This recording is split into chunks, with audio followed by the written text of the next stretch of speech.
Buenos días chicos, bienvenidos una vez más a su clase virtual. En esta oportunidad vamos a comenzar entonces el tema número 15 de su libro, que es la parte de histología vegetal. Los que tienen el libro pueden colocarse en la página 181 y allí pueden ir guiándose con respecto a la clase y así les va a ser de más utilidad. ¿Ok? Para comenzar nosotros vamos a dar un preámbulo de lo que es la histología vegetal, qué estudia la histología y por qué desde hace muchos años se ha estado hablando de esta parte de la botánica que tiene que ver entonces con el estudio de las plantas. Generalmente la histología es una ciencia que se encarga de estudiar los tejidos. Hay histología animal y histología vegetal.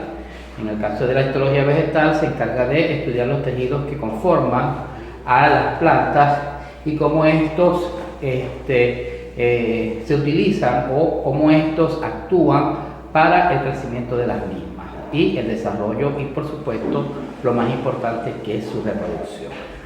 También se toma en cuenta dentro de la histología vegetal la parte de reproducción sexual y asexual y sobre todo la creación de flores y frutos que son tan importantes para el cumplimiento de las funciones básicas de las plantas. Ante todas estas cosas nosotros podemos hablar en esta primera parte del tema. Nosotros vamos a plantear lo que es la histología como tal y cuáles son la clasificación de estos tejidos vegetales. Nosotros yo les voy a explicar de manera bastante enfática cómo se ha hecho, cómo ha estudiado la biología, esta parte de la botánica y por qué se ha hecho este estudio de esta manera. Para comenzar entonces vamos a ver lo que es la histología. La histología no es más que el estudio de los tejidos vegetales en las plantas de los estudios vegetales y de todas las plantas que hay en el planeta. Si nosotros nos ponemos a ver, nosotros sabemos que existen más de 350.000 especies de plantas en todo el mundo y que a raíz o a medida de que se ha dado la evolución, han habido algunas plantas que se han extinguido, que han sido extintas y otras muchas se dieron nuevos orígenes, se originaron nuevas especies de plantas en el planeta. Tenemos que ver que como en todos los sistemas vivos, hubo unas que evolucionaron más y otras que evolucionaron menos.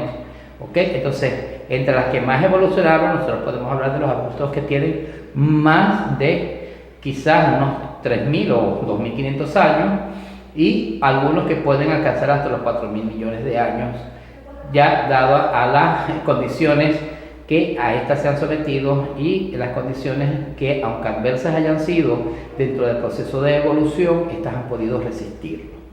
Tenemos que hablar de que los microorganismos han sido los más resistentes dentro del sistema de evolución o dentro del proceso de evolución y de la formación de las nuevas civilizaciones.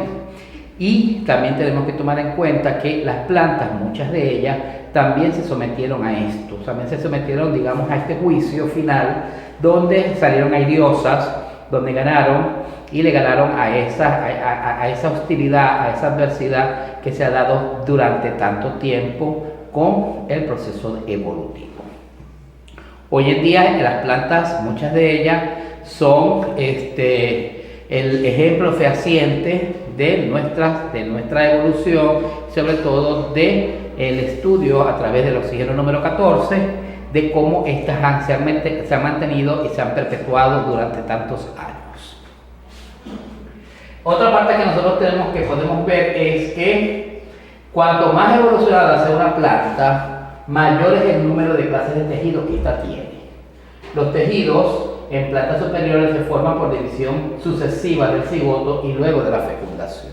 Es decir, que las plantas más desarrolladas, estas se van a dar a través de un proceso sexual y la mayoría de las plantas se dan a través de procesos asexuales. Sin embargo, cabe decir que el proceso sexual, aunque se da por gemación, no es la unión física entre o es la unión entre un gameto y un espermatozoide, nada de eso, no se da de esa manera, ¿ok? Se da es por gemación y porque hay un conducto que es femenino y un conducto que es masculino.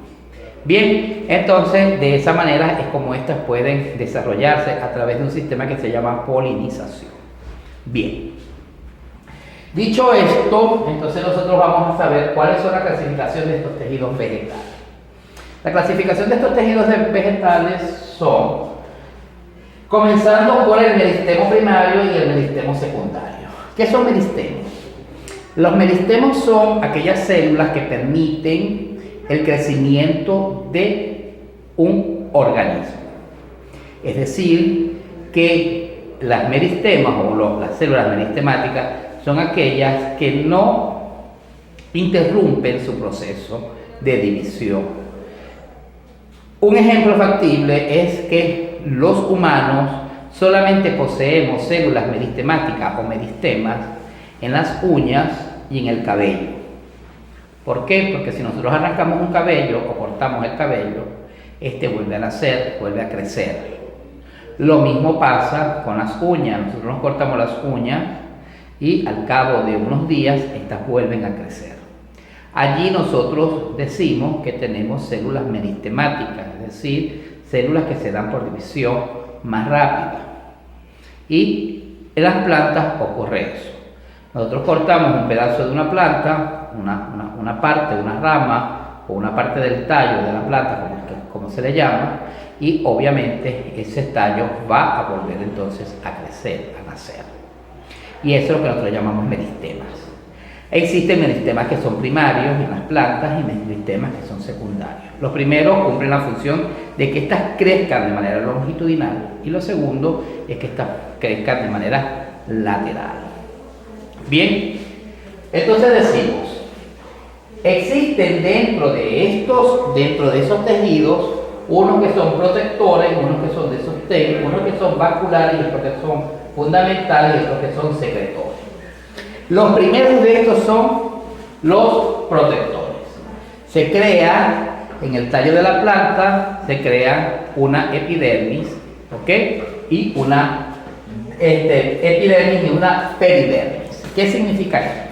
Las cortezas de los árboles, sobre todo en los árboles grandes, en los árboles adultos, mayores, en los árboles que alcanzan algunos metros de altura y que tienen un tallo bastante de espesor bastante voluminoso, bastante grande, un radio bastante grande en el espesor del mismo, nosotros podemos ver una corteza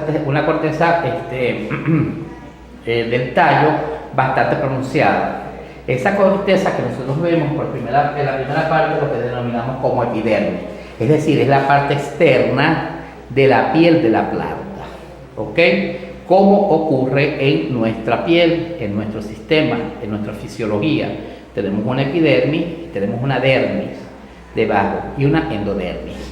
En este caso hay una epidermis y una peridermis, es decir, que justo o concomitante a esa epidermis está la peridermis, que forman ambas los estados o el fundamento protector de las plantas. Por segundo, tenemos que son de sostén, tenemos un colénquima y un exderénquima que van a ayudar cuando las plantas van creciendo, se van desarrollando, estas necesitan sostenerse, mantenerse en pie, mantenerse firme. Entonces surgen estos dos, el exderénquima y el colénquima, para que entonces estas dos formas, pues estos dos tejidos que van a servirle a la planta para que ella pueda mantenerse erguida, mantenerse firme y mantenerse en pie, pues mantenerse allí sostenida, que pueda estar erguida. Luego vemos los vasculares. Obviamente la planta necesita alimentarse y necesita unos conductos que están en el tallo, dentro del tallo de las plantas vasculares, ¿ok? Y estas válvulas que se llama xilema y floema es por donde van a pasar la savia, lo que la planta crea a través del proceso de fotosíntesis, a través de la glucólisis y cuando se forma el almidón, y cómo esos nutrientes van pasando a través de estos conductos al interior de la planta. El nitrógeno que está fijado en el suelo junto con el fósforo y el potasio, que ayudan entonces, son coayudantes para el crecimiento de la misma. Bien, tenemos también los fundamentales, que son el parénquima clorofiliano y el parénquima de reserva. Estos parénquimas son esa sustancia que tienen las plantas. Parénquima significa eso, que identifican un tejido como tal. Eso es el parénquima. Entonces, estas tienen, por supuesto, un parénquima clorofiliano, que es donde se encuentra la clorofila en las hojas de las plantas, a través de los estomas, donde se cumplen entonces, a través de la clorofila, de los cloroplastos, se va a cumplir la función fotosintética de la planta. Y la parte del parénquima de reserva, que es donde ellos entonces reservan el alimento que van a utilizar luego en la glucólisis, luego que se forma el alimento, para que ellas puedan entonces mantenerse. Recuerden que las plantas son autótrofas y ellas mismas producen su alimento, y es la manera como estas las hacen de manera natural. Y por último tenemos los secretores, que son los nectarios, que es que la planta, por supuesto, de acuerdo a su funcionamiento, de acuerdo a su estructura, ella va a formar sus néctares, pues, que requieren para la elaboración de flores y frutos y también para su alimento. Hasta esta primera parte de esta primera clase voy a dejarlo hasta aquí, y les voy a hacer otro video de inmediato para que culminemos la otra parte de esta clase. Así que nos vemos en el próximo video.